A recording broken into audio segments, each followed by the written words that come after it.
merong isang politiko. Kilalang kilala, mataas din ang antas niya na nakita ko sa kanya mangyaring assassination. Talagang pinagplanuhan na siyang tuluyan.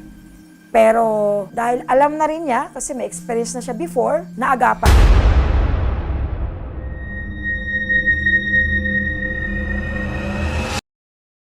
Hello po mga Papi TV, sa video na ito ay tatalakayin natin ang labing nakahihinatnan ayon sa mga visions ni Madam Ruthie Baldwin. Pero kung ikaw ay hindi pa nakasubscribe sa aking channel, baka naman.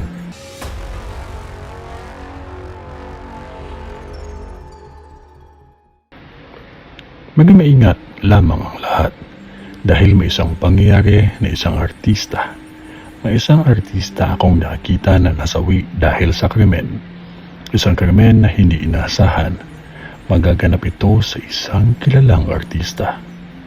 Isang pangyayari na matawag kong pagkakamali. Isang insidente na nadamay lang itong artista. Ang taong 2026 ay bloody year. Kaya lahat ay magmaingat. Laging maging alerto.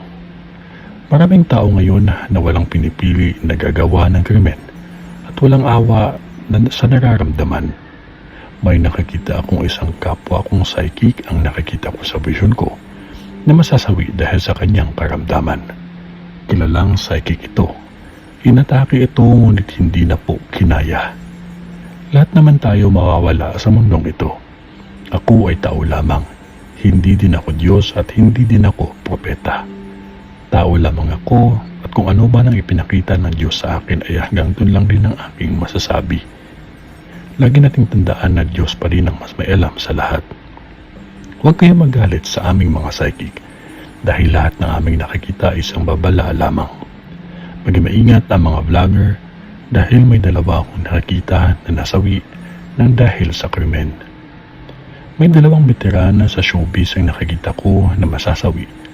Itong dalawang veterana na ito ay mga sikat pa itong pareho. Ang isa dito ay drama o comedy ang kanyang ginagampanan palagi sa telebisyon. Ang isa naman ay laging nasasabak sa action at drama.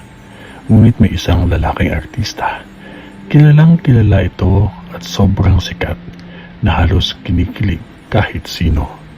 Magaling na artista at magaling itong mga awit. Ang biglaang magpapaalam na sa mundo natin.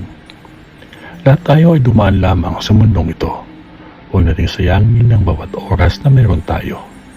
Lagi tayong handa at huwag nating kalimutan ang manalangin palagi. Ito ay ang vision ni Madam sa showbiz. Sa ngalan ng Diyos Ama, ng Diyos Anak, at ng Diyos Espiritu Santo. Amen.